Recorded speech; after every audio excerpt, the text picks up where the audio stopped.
When we think of apocalyptic cults, we usually picture the same archetype: crazed zealots chanting in a remote swamp, summoning something monstrous. It makes for a terrifying story, but practically speaking, it is a terrible business model. Screaming in the woods makes you highly visible, which means you quickly become a target for local authorities and neighborhood mobs. Look at the Church of Starry Wisdom. Operating out of Providence in the 1800s, they summoned a dark entity in exchange for cosmic secrets.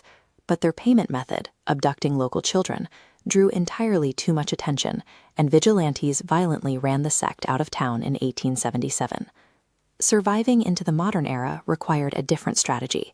To endure, an organization had to abandon the aesthetics of chaos and learn to blend seamlessly into high society. That brings us to Arkham, Massachusetts, and the city's most prestigious organization, the Hermetic Order of the Silver Twilight. To the public, the lodge is an exclusive men's club. It caters to elite politicians, wealthy bankers, and intellectuals who smoke cigars in opulent lounges. Behind closed doors, it is a highly advanced, extra-dimensional cult, conducting dark magic in plain sight. Today, we are conducting a forensic audit of the Silver Twilight Lodge to see exactly how a fringe religious sect hijacked municipal infrastructure to bankroll world-ending goals. The transformation began with a man named Carl Sanford. He took control of the shattered remnants of an older, chaotic cult called the Order of Celestial Providence and decided on a complete restructuring. Sanford traded ritual robes for tailored suits. He stripped away the overt occult iconography and organized the group into a clean, corporate-style hierarchy operating under the new Silver Twilight name.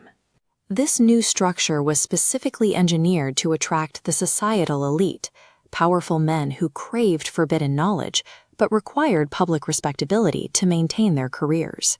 By implementing strict membership tiers, Sanford created a structural firewall.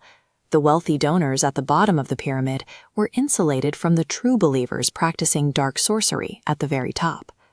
The first step of institutional capture is replacing the appearance of fanaticism with the illusion of prestige. With funding secured, the lodge needed operational security, so they systematically infiltrated the Arkham Police Department. Cult assets like Sheriff Ingle worked directly from the inside to suppress criminal investigations, falsify autopsy reports, and monitor political dissidents. For logistics, the lodge relied on a legitimate commercial shipping business known as Avery Imports, but the CEO, Philip Avery, was actually a former soldier named Jonathan Orton.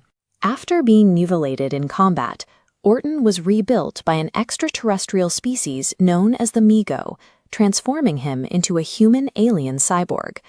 Orton used his legitimate maritime shipping routes to secretly smuggle esoteric artifacts and advanced alien technology right into the port of Arkham.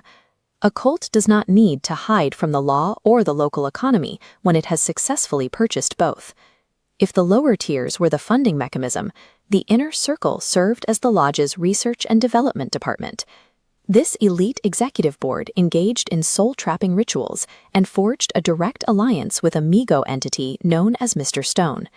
Together, they launched a joint expedition into the subterranean black underworld of Nikai to harvest parasitic entities called the Feeders from within.